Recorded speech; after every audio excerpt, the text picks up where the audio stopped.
Assalamualaikum warahmatullahi wabarakatuh. Selamat malam teman-teman sekalian. Selamat berjumpa lagi bersama saya Arga pada kuliah ke-64 Kafi dengan judul Tauhid. Ya, sobat Kafiku sekalian, kita sudah sampai kuliah ke-64. Menyisakan lagi 7 kuliah saya untuk menghatamkan buku Philosophical Instruction karangan Ayatullah Taqi Misbah Yazdi. Ya, kita sudah sampai di akhir-akhir kuliah. Ya, kita terakhir kita membahas tentang Tuhan itu sendiri, Allah itu sendiri, seperti apa sih Tuhan yang kita sembah selama ini.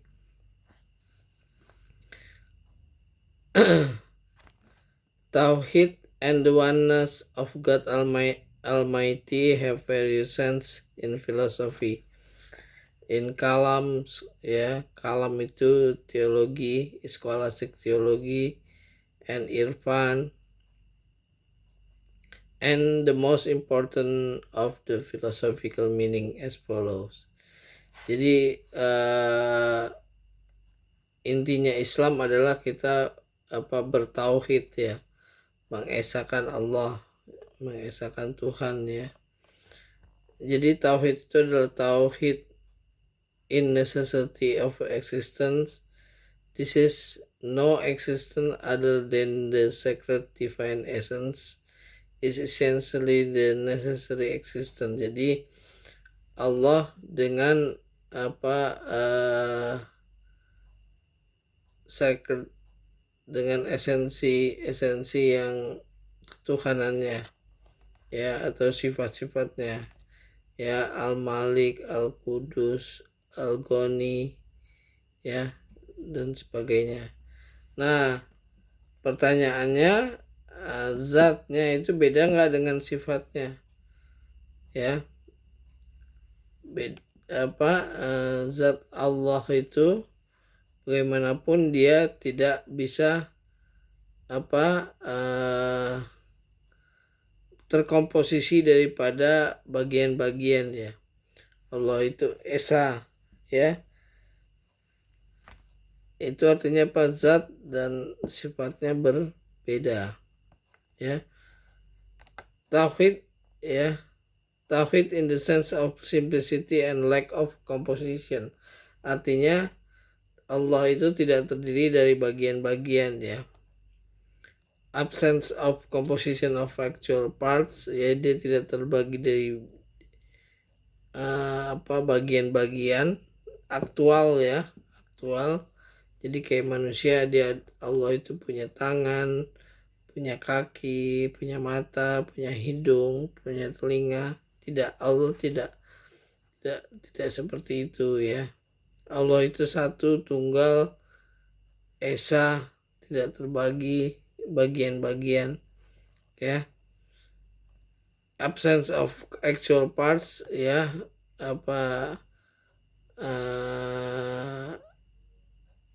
dia tidak terdiri dari bagian-bagian yang aktual, juga dia tidak terdiri dari komposisi dari bagian-bagian yang potensial. Jadi Allah itu tidak punya potensi, ya. Terus juga Allah itu tidak punya whatness, composition of whatness dan existence. Jadi kalau sesuatu benda itu kan punya wujudnya, ini juga punya esensinya. Kalau ini esensinya minyak kayu putih, ya.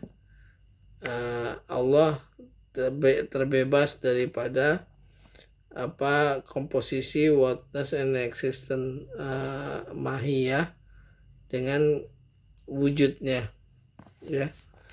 Jadi segala sesuatu itu dia ada wujudnya, ada batasannya. Karena kalau whatness itu menunjukkan keterbatasan Tuhan, sedangkan Tuhan tidak terbatas, ya.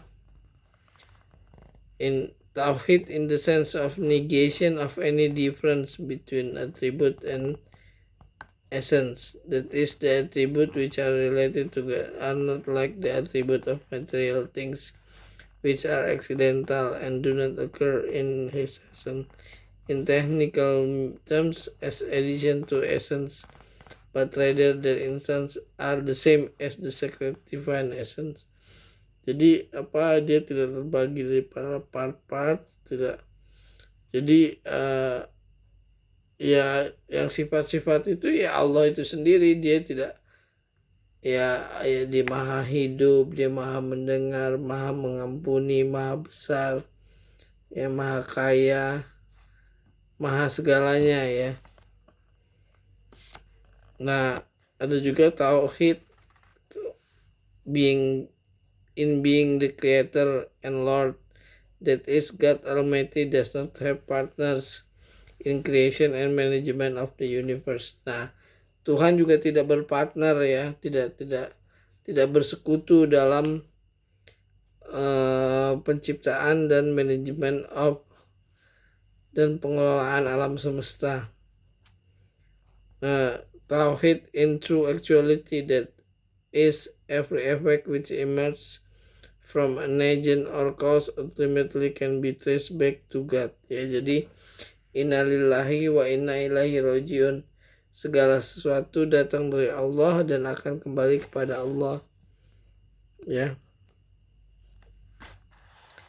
There is no influence in existence but Allah. La mu'atir fi al-wujud ilallah. La wujud ilallah. Jadi tidak ada wujud kecuali Allah.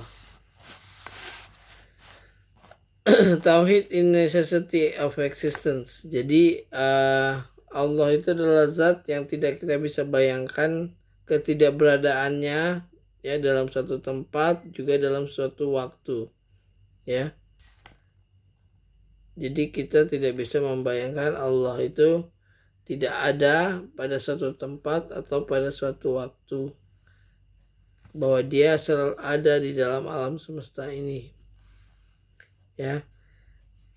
In order to prove the unity and oneness of the essence of the necessary existence, the metaphysicians have formulated some argument, the most certain of which is formed with the employment of Burhan Sadiqin, demonstration of sincere of Mullah Sadra, which may be presented as follows.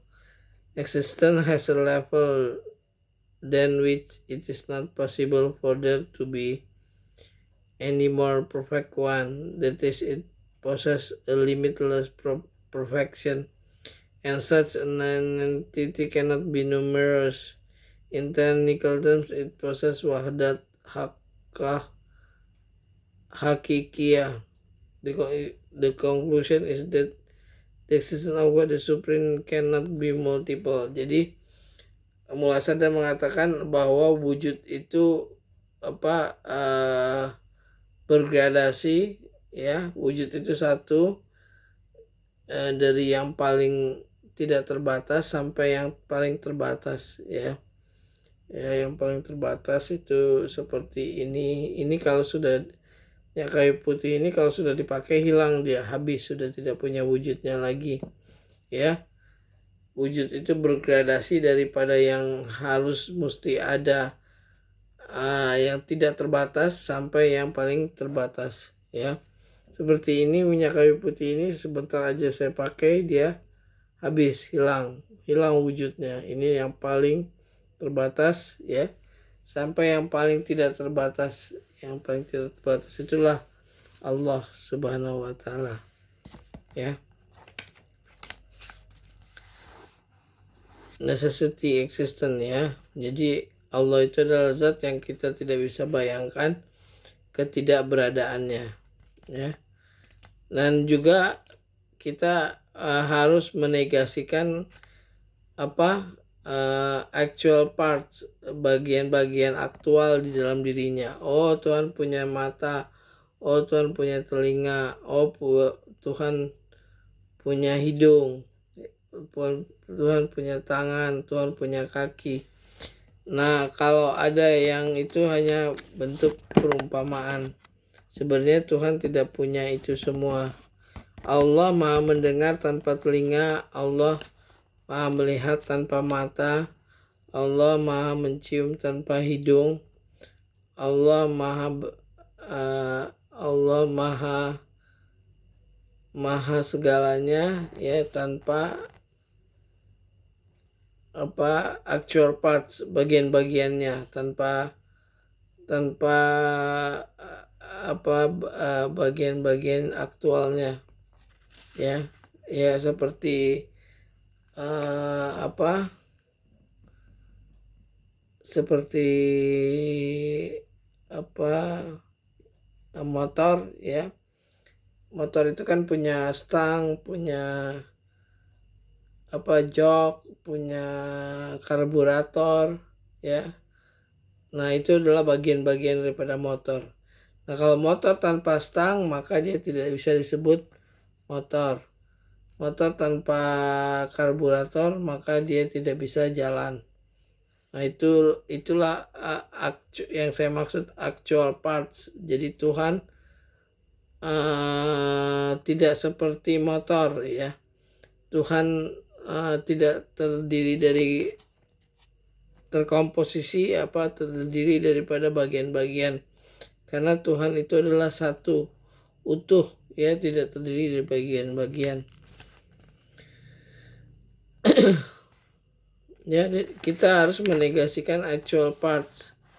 Begitu juga kita juga harus menegasikan potential part ya. Oh, Tuhan hanya ada di masjid. Oh, Tuhan hanya ada di gereja. Oh, Tuhan hanya ada di sinagog. Nah, itu salah. Bahwa Tuhan meliputi segala sesuatu. Bahwa Allah itu ada di dalam segala tempat dan segala waktu. Ya, kita harus mengingkari semua itu, bahwa Allah itu ada di setiap waktu dan di setiap kesempatan, juga di setiap tempat di alam semesta ini. Waktu dan tempat itu tidak bisa membatasi Tuhan ya. The existence of the necessary existence is necessary and indestructible ya. Existence daripada